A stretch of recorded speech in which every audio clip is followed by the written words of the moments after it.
Ayan. So mga idol no, na humana na to og wiring ang atong incubator. So diyan na, gumana na. Yung ilaw natin gumana na. Yung reading yung ating thermostat 29. So problema po mga idol no. Dahil gumana naman yung ilaw pero yung kaniyang lower ay hindi kayo gumalaw.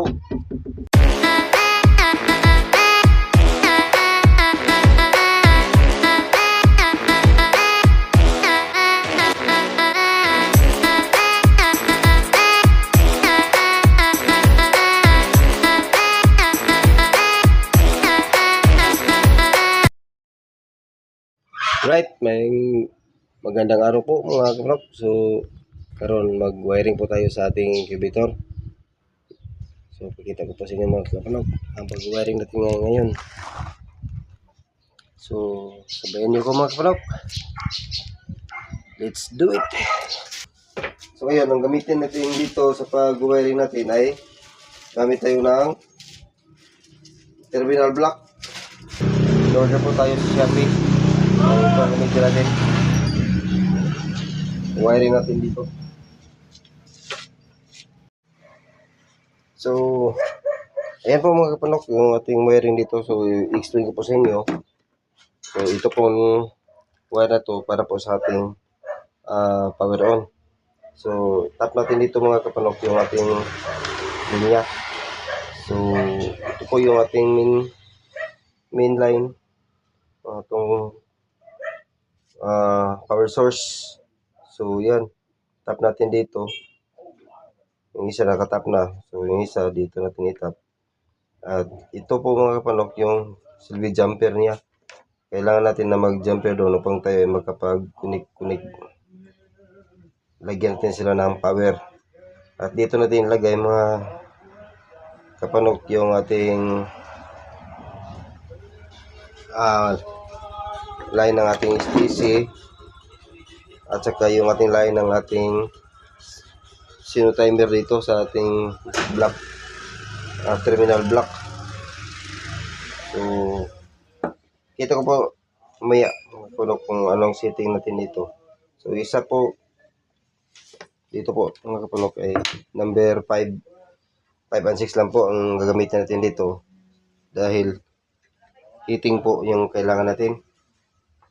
So yung isang linya sa number 5 connect natin dito sa terminal block at yung isang linya ng suga at dito din sa terminal block at yung sa kabilang linya naman ito dalawa po ito sa mga kanog dahil yung ito po para rin po natin yung ilaw at saka yung ating pan.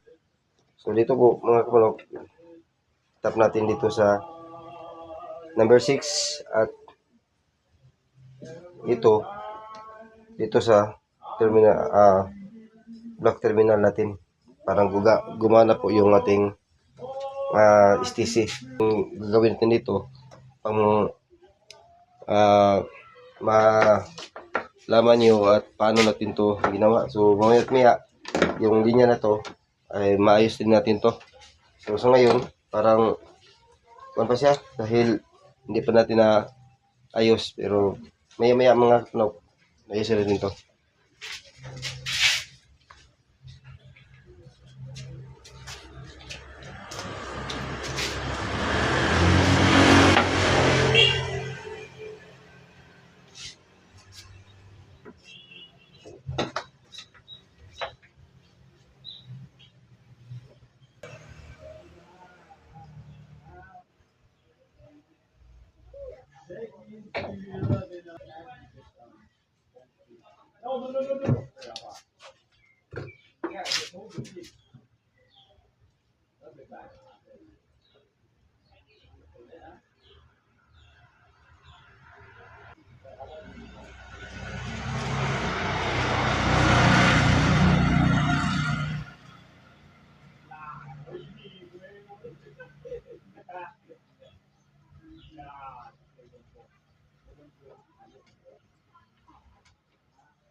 Okay, so mga kapanok, yung station natin ay na-wire up na natin, no?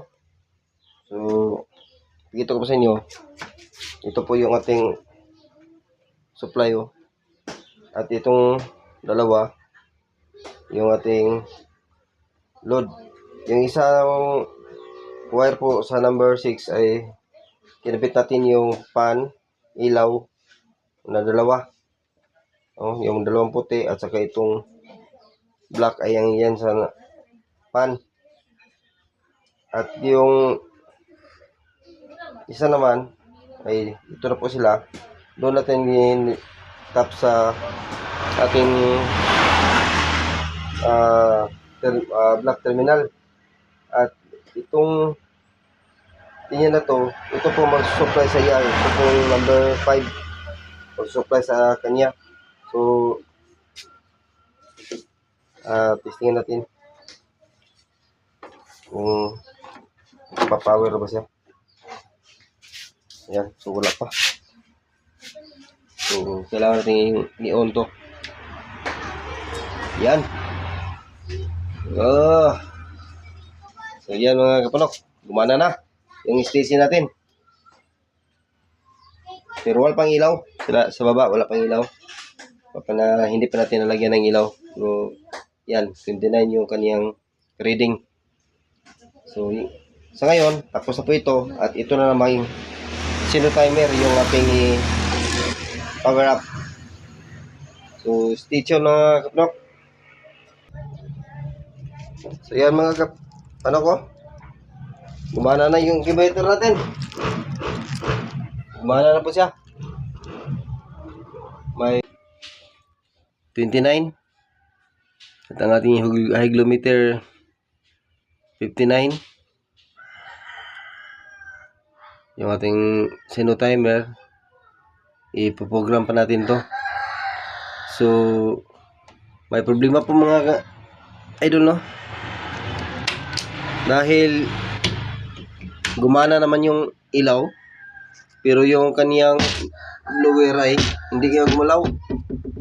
Yan, sira yung blower mo. So ayaw niyang umandar. Hindi ko po na-try bago ko yan kabit, pero yung STC at ang yung sino timer at yung STC ay pinagana ko muna. Nakalimutan ko po yung blower na paganahin. Kasi siga ang suga, yung blower andar. Pag yung mamatay yung suga, patay din ang blower. So ngayon, sumindi yung ilaw. Blower ay ayaw umandar. Yan. Sira po siya. So mag-order na naman tayo. So kulang lang din ang iyan na lang hot share tray. O makumpleto na din siya. Pwede na din ni manikwaon. So alright mga kapanok, ito na po ang final natin na pag-wire ng ating kwan. Natapos na natin na-wire yung ating incubator. At saka nung una pinandar natin, hindi gumana yung pan. So pinalitan natin. So ngayon, ito na. Gumana na po yung pan natin at saka yung ilaw. Yan. At saka yung reading ng ating STC 1,000 nasa 37.4. So pagdating ng 37.7 ay mamamatay po yung ilaw at saka yung pan. Pagdating naman ng 37.2, sisindi siya ulit. gagana naman yung pan at saka yung ilaw. So yan lang po ang cycle ng ating ginawa na DIY na incubator mga kapanok. Hindi ko lang po naipakita sa inyo ang pag-wiring natin. Pero ipapaliwanag ko din sa inyo dahil madali lang po ang pag-wire ng ganitong setup.